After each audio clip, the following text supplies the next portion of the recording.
ओम शांति 20 मार्च 2023 ईश्वरीय ज्ञान।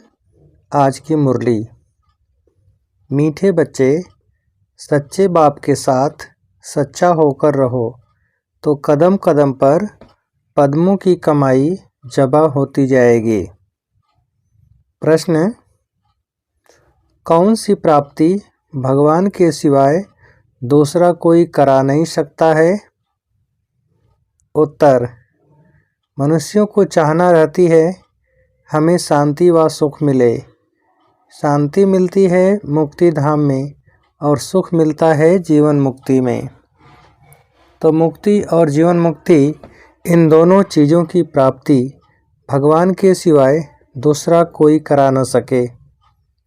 तुम बच्चों को अब ऐसी भटकती हुई आत्माओं पर तरस आना चाहिए। बेचारे रास्ता ढूंढ रहे हैं, भटक रहे हैं, उन्हें रास्ता दिखाना है। गीत इंसाफ की डगर पर। ओम शांति।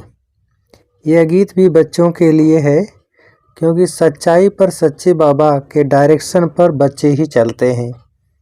फिर कई तो अच्छी रीति चलते हैं, कोई नहीं भी चलते हैं। जो चलेंगे वही ऊंच पद पाएंगे, नहीं चलेंगे तो वह ऊंच पद पा नहीं सकेंगे। बाप व साजन के साथ सच्चा रहना है, क्योंकि उनकी सच्ची मत मिलती है। दूसरे सब झूठी मत देते हैं। मनुष्य को सब झूठी ही मत देते हैं। गाया हुआ है झूठी माया झूठी काया। यहाँ तो झूठ ही झूठ है, सचखंड में झूठ होता नहीं। जिस सचखंड के लिए तुम पुरुषार्थ कर रहे हो, तो बच्चों को बाप से बहुत सच्चा बनना है। फिर भी बेहद का बाप है। सच्चा हो रहने से कदम कदम पर पदमपति होते रहते हैं। झूठे तो पदमपति नहीं बनेंगे। तो बाप के साथ झूठ बोलना बड़ा खराब है। सदैव सच्चा हो रहना चाहिए, नहीं तो सचखंड में इतना पद पा नहीं सकेंगे। अच्छा, यह तो ही बच्चों प्रति सावधानी। अब बच्चों को किसको समझाने की तरकीब भी सीखना है कि बेसमझ को कैसे समझाएं। बेसमझ क्यों कहा जाता है? क्योंकि मनुष्यों को समझ नहीं है। कहते तो हैं कि मनुष्य सृष्टि रचने वाला परमात्मा है, तो वह हुआ रचता, परंतु रचना को फिर यह पता नहीं है कि हमारा रचता कौन है। भक्ति आदि करते हैं शांति अथवा सुख के लिए। हम तुम भी ऐसे करते थे जबकि बाप नहीं मिला था। कृष्ण का भजन करते हैं, उनको याद करते हैं, उनको मनाने की साधना करते हैं, परंतु उनसे क्या मांगते हैं कुछ पता नहीं रहता। हमारा रचने वाला कौन है कुछ भी नहीं जानते। तुम बच्चे जानते हो, जब तक बाप नहीं मिला था तो हम अनेक प्रकार की साधना भक्ति आदि करते आए। करते करते रिजल्ट क्या हुई? कुछ भी नहीं। सृष्टि को तो तमो प्रधान बनना ही है। फिर इतनी जो साधना करते हैं उससे कुछ मिलता है व नहीं, यह विचार भी नहीं किया जाता है। अब समझते हैं कुछ भी मिलता नहीं। हमको चाहिए क्या, यह भी कोई की बुद्धि में नहीं है। सन्यासी कहेंगे निर्वाण धाम में जाने के लिए हम साधना करते हैं, परंतु वह तो जिसको रास्ते का पता हो, होकर आया हुआ हो, तब तो रास्ता बता सके। और कोई रास्ता बता नहीं सकते। और कोई तो रास्ता बता नहीं सकते। जो आते हैं उन्हों को पुनर्जन्म तो लेना ही है। अंत तक पुनर्जन्म तो लेते आना है। जब तक सृष्टि का विनाश हो व सृष्टि रूपी झाड़ जड़ जड़ीभूत हो, तब तक तो सबको रहना है। मनुष्य कईयों के लिए समझते हैं फलाना ज्योति ज्योत समाया, वैकुंठवासी हुआ व स्वर्ग पधारा। अब वास्तव में स्वर्ग में तो कोई पधारा नहीं। स्वर्ग कहाँ होता है? निर्वाण धाम कहाँ होता है, वहाँ क्या होता है, वहाँ जाकर फिर आना कब होता है, कुछ भी नहीं जानते। तुम सब कुछ जानते हो नंबरवार पुरुषार्थ अनुसार। कोई भी आए तो उनसे पूछना चाहिए तुम क्या चाहते हो। गुरु करते हो तो दिल में क्या चाहना क्या है। वास्तव में उनकी चाहना तो तुम ब्राह्मण ब्राह्मणियाँ जानते हो। चाहना क्या रखनी चाहिए, किस बात की चाहना रखनी है, यह भी कोई जानते नहीं। यहाँ कुछ अच्छा नहीं लगता है तो इनसे छुटकारा पाने की साधना करते हैं। अब जाने के लिए धाम है दो। निर्वाण धाम वह है शांति धाम, वहाँ आत्माओं का निवास होता है। क्या तुम उस धाम में जाने चाहते हो?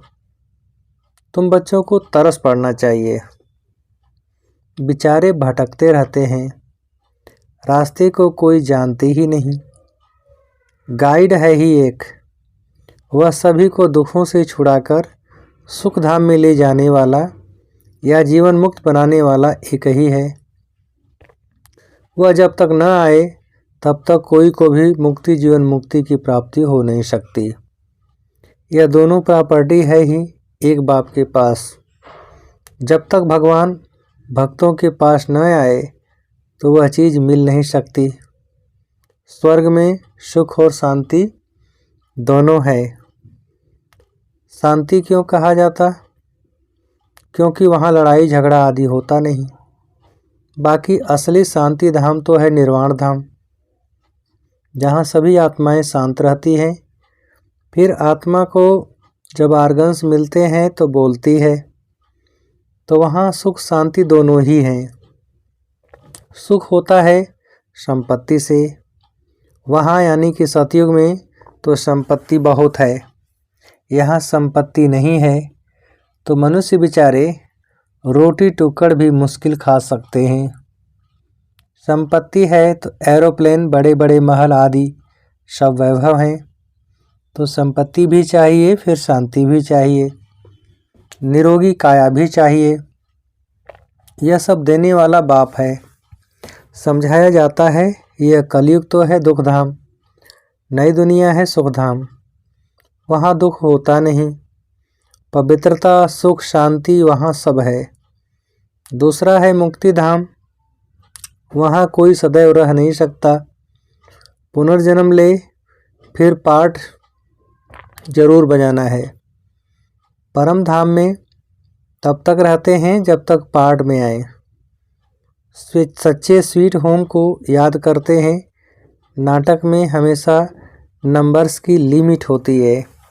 फलाने ड्रामा में इतने एक्टर्स हैं, यह तो अनादि बना बनाया ड्रामा है, लिमिटेड नंबर हैं। भारत में 33 करोड़ देवताओं की लिमिट है।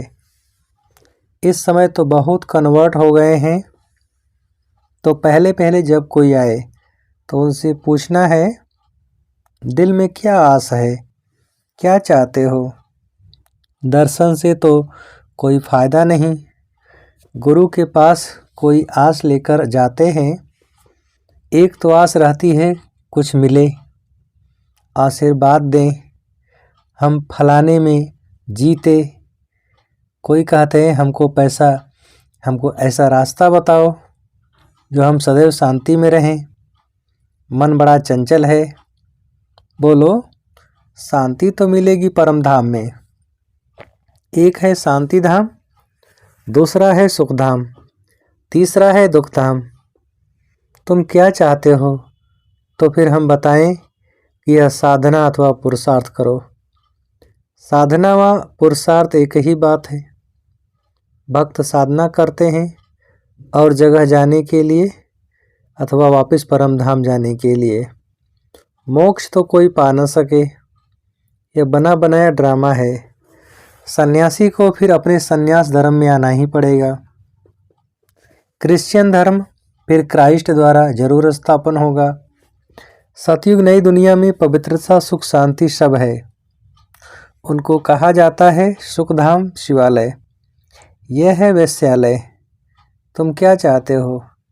शांति चाहते हो, वह तो शांति धाम में मिलेगी, वह भी तब तक जब तक सुख धाम वालों का अर्थात देवी देवताओं का पार्ट है। फिर तो नंबरवार सबको पार्ट में आना पड़ेगा।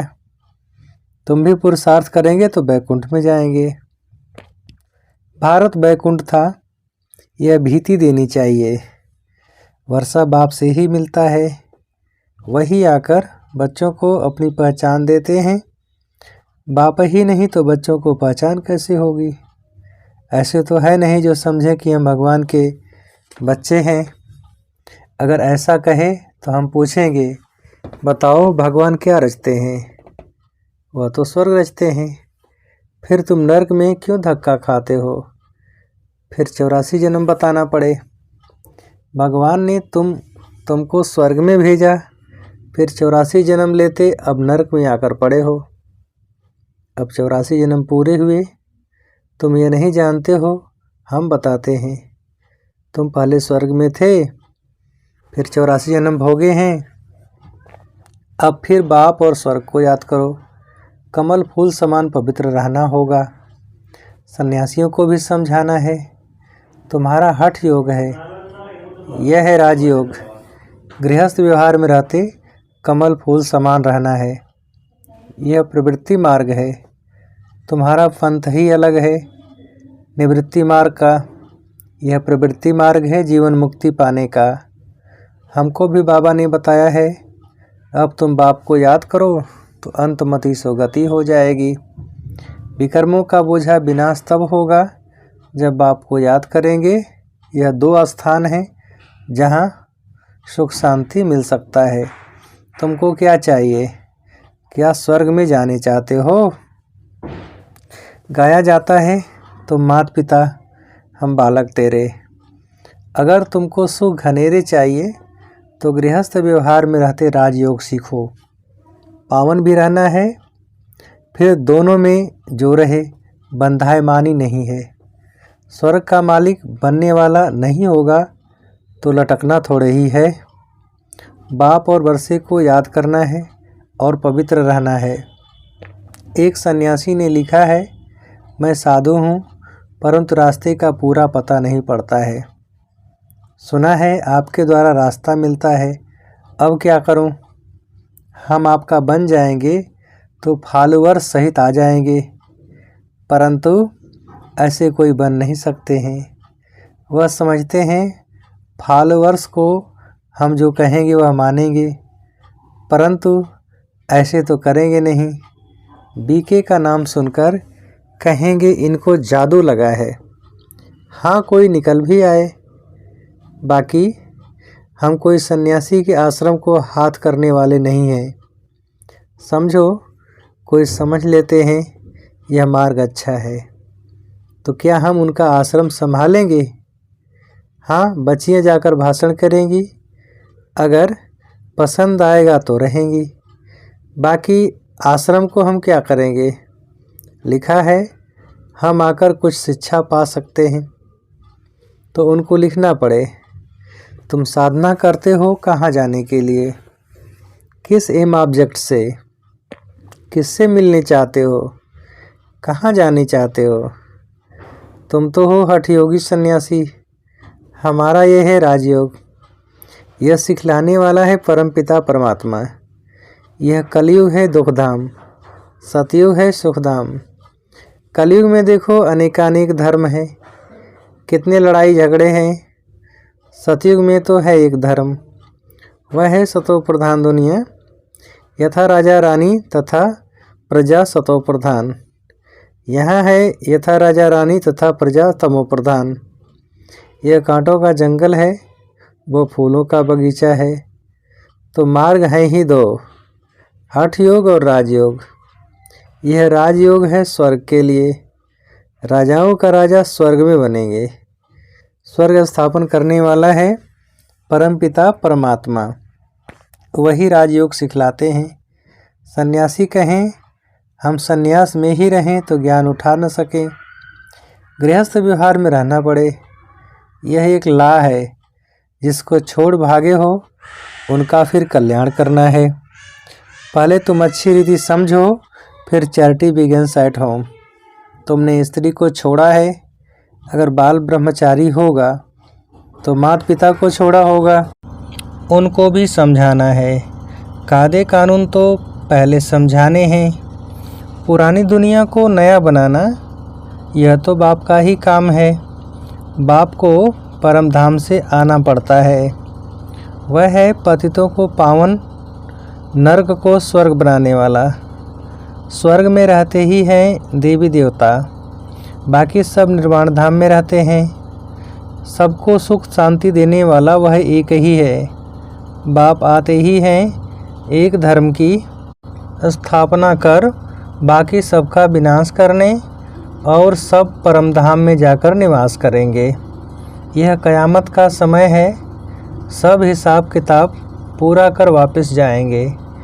सभी आत्माओं को अपना अपना पार्ट मिला हुआ है, कोई कितने जन्म पार्ट बजाते हैं। सबको तमो प्रधान बनना ही है, बाकी वापस कोई जा नहीं सकते, ना फिर मोक्ष ही होता है।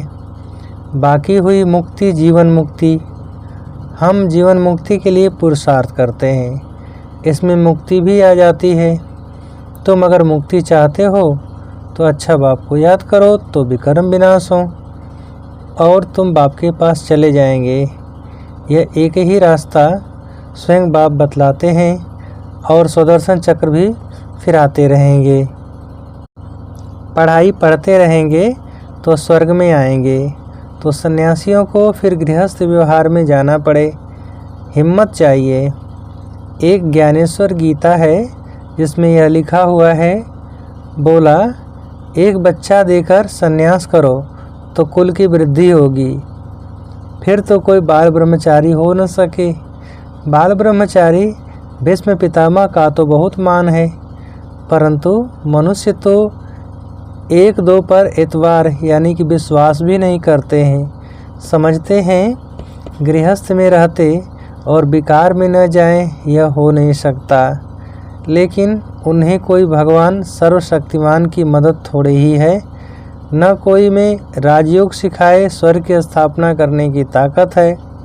सबको दुखों से छुटकारा दिलाकर सुख में ले जाना, यह सिवाय परमात्मा के कोई कर नहीं सकता।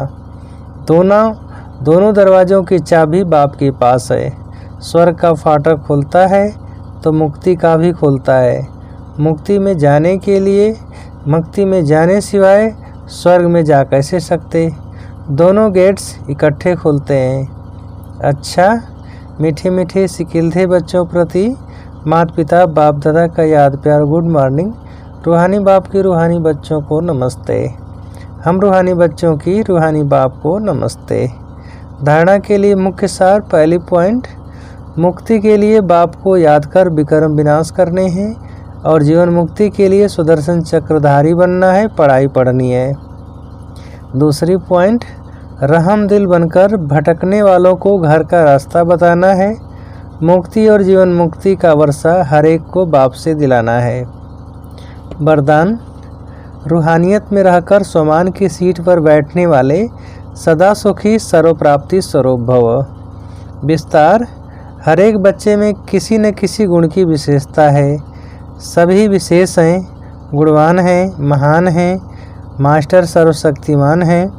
यह रूहानी नशा सदा स्मृति में रहे, इसको ही कहते हैं स्वमान। इस स्वमान में अभिमान आ नहीं सकता।